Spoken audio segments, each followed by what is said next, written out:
Bismillahirrahmanirrahim. Baik, adapun Syekh ini, As-Sabuni ini, kan dia tadi menyebut aqidatus salaf ashabil hadis.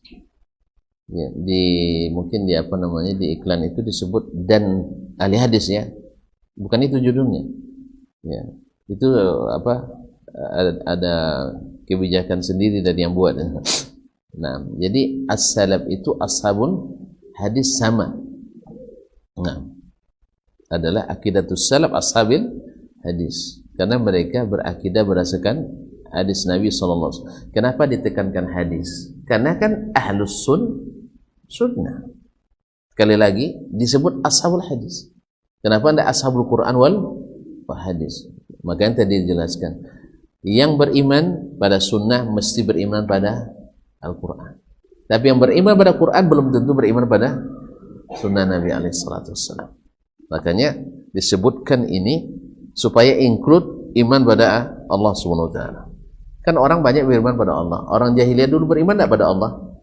Beriman. Tapi tidak beriman pada Rasulullah SAW. Orang Yahudi, Nasrani beriman pada Allah? Orang Yahudi dan Nasrani beriman pada Allah? Beriman. Cuma beriman pada Muhammad SAW? Ya tidak. Dia tidak beriman pada Sayyidina Muhammad SAW. Hanya mereka kafir. Nah, kita sekarang kenapa dikhususkan hadis? Karena beriman pada Nabi pasti beriman pada Allah SWT. Beriman pada Al-Quran saja belum tentu beriman pada hadis Nabi SAW. Nah, inilah yang membedakan nanti antara mukmin yang benar-benar mengikuti hadis dengan yang basa-basi mengikuti hadis. Masalah akidah. Dan masalah akidah itu tidak mungkin kita ambil penjelasannya kecuali dari yang akidahnya paling hebat, yaitu Rasulullah SAW. Makanya seluruhnya harus sahih dari Nabi SAW.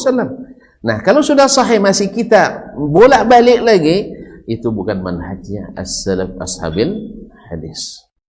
Jelas? Ini dari sisi judulnya. Nah, penulisnya secara singkat dua adalah bernama Ismail bin Abdurrahman Ibn Ahmad Ibn Ismail Ibn Ibrahim Ibn Aiz Abu Utsman As-Sabuni. Beliau dilahirkan 372 Hijriah. Berarti pasca eksistensinya Ashabul Kalam, ya, karena di saat-saat itu banyak orang yang pakar-pakar ilmu kalam. Walaupun umat Islam pada saat itu kebanyakan belum terpengaruh. Seperti pengakuan Imam Ibnu Asakir rahimahullah ta'ala dalam kitabnya Tabyinu Kadzibil Muftari, dia sebutkan walaupun kebanyakan umat Islam waktu itu belum mau mengikuti mazhab yang dikembangkan oleh ahli kalam, baru setelah tahun 500-an mulai melemah orang sehingga semakin banyak yang kagum dengan ilmu kalam. Ini seiring dengan lemahnya orang dalam menuntut ilmu hadis, melemahnya orang dalam menuntut hadis, sehingga bercampurlah dia ahli dari sisi pakar di hadis, cuman terpengaruh secara akidah dengan manhaj ahli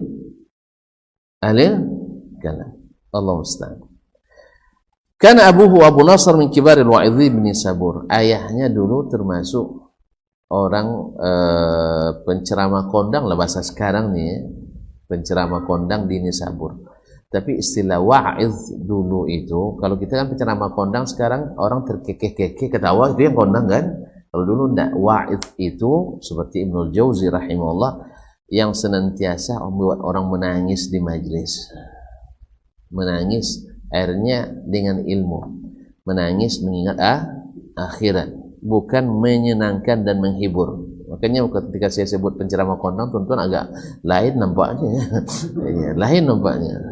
Jadi ayahnya dulu adalah, terus apa bahasa yang pas? Penceramah kondang itu apa? Ini kan penceramah kondang kan kodok diundang. Ya, ada yang kondang, ada yang kandang. Kalau kandang kadang-kadang diundang. Kalau awak masih di kelas-kelas kandang sih. Nah, belum kondang. Baik. Jadi beliau min kibaril wa'idhin. Kalau letter-nya adalah termasuk penasihat yang senior. Tapi tidak apa tuh, kira penasihat presiden, penasihat apa nanti. Kan wa'iz gitu, mau'izah itu kan nasihat. Jelas? Al-wa'iz pemberi nasihat.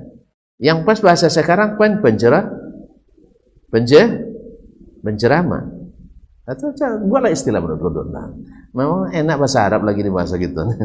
Kalau bahasa Arab langsung paham saya, tapi kalau bahasa kita salah paham. Nah.